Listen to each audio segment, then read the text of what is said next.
Right, good morning. Good morning. I'm with Deanna Baumgardner, who has been a friend, a colleague, probably for what, 12, 13 years? Yeah, at least. Wanted to give you opportunity to tell us about where your business is, and I know you have a new venture, so with that, I'm going to ask you to tell us a little bit about yourself.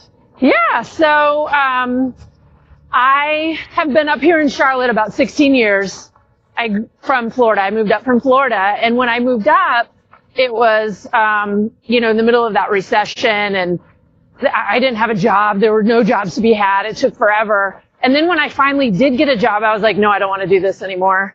What did you do? What was your job? Well, I was in, corporate HR. I was a director of HR, and but I had been out of work for so long, and I was just doing odd jobs here and there, because I needed to make money. And then once I did get a job at a company here in Charlotte, a medium-sized firm, I was their director of HR. And it was a great company, but I just realized I didn't want to be an employee anymore.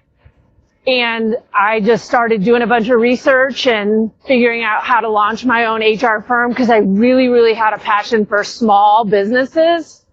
And I wanted to focus on those small businesses that don't have, the resources or the need for a full HR function, but they still need the support. So while I was working full time, I launched Employers Advantage, and 15 years later, here we are. And then the guy that owned the company I was at was so great, and he's an entrepreneur himself, and he let me work part time for a full year while I built Employers Advantage, continued to build Employers Advantage. So it gave me a nice runway.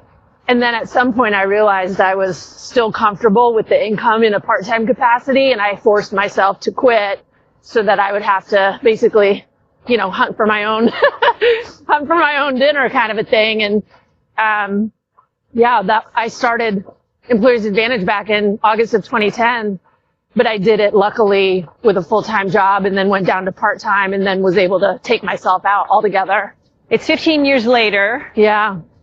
Hindsight 2020, Deanna of 15 years ago. Would you do anything differently in how you started it? I think about this a lot, and it's hard to say because everything that I did is how I got here. And so I don't really know what I would do differently because I also went into a lot of it completely blind. I had no idea what I was doing. I didn't know how to start a business. I just used what I had learned from watching the leaders and the business owners that I admired in my roles in corporate HR. And I knew what I wanted, but also I knew what I didn't want. And so I guess the biggest thing I would probably say is I wish I would have managed my expectations of myself and my, in a startup capacity a little bit better. Because you put so much pressure on yourself and you feel like you have to launch.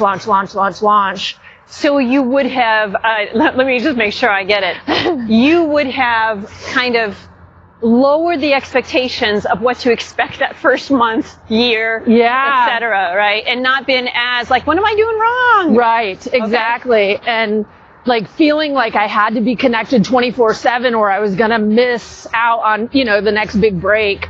Like you have to have balance. And, I'm in a startup now, another business, and I'm really mindful of that because, a startup and the mental health impacts are no joke.